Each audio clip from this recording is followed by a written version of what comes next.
So, for today's video, gagawa ako ng cheesecake. So, first, meron tayong cream cheese. 2 packet yan. Ito na isa sa likod.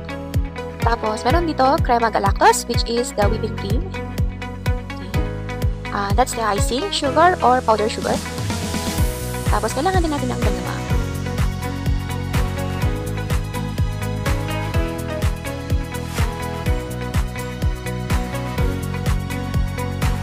Para sa base, meron ako nakaprepare dyan. So, tinunaw na butter at pinurog na biscuits. Ito yun siya.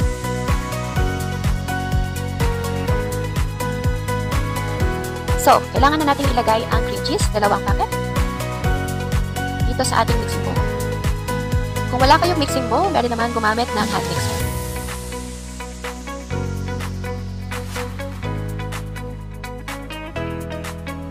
Matapos nating mailagay ang ating cream cheese from Arla. Oh, Arla, baka naman. Pwede na natin i-turn ng ating mixing bowl, mixing machine, so para ma-fluffy siya. And then ma-fluffy, and ma-fluffy, and ma-fluffy. So, for a couple of minutes.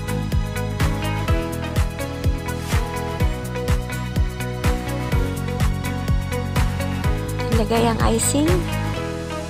Tapos, isunod na natin ang 2 kutsarita ng vanilla. Pagsama-samahin lang natin ang mga to gamit ang ating mixing bowl. Ikot-ikotin lang natin ng 5 minuto. Sa isang nakaseparate na bowl, lagay naman natin yung crema galactose o whipping cream. Lagay natin lahat. I-whip natin gamit ang hand mixer. 2 kasi yung machine ko. And then, ito na siya. Kapag creamy na ganito na siya and floppy, pwede na natin i-mix.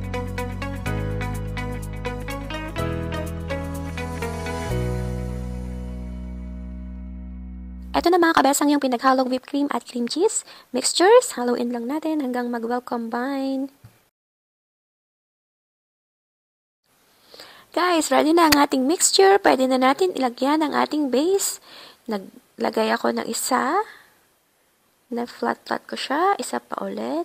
So, bali 2 kutsara. Pinalat ko siya gamit ang aking malaking kutsara. Hindi pa ako masaya. Dinagdagan ko ulit. Isa pa.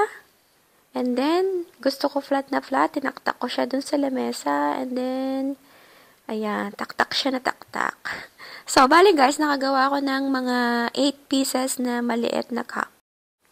Eto na ang aking finished product na cheesecake with toppings of blueberry. Thank you guys for watching.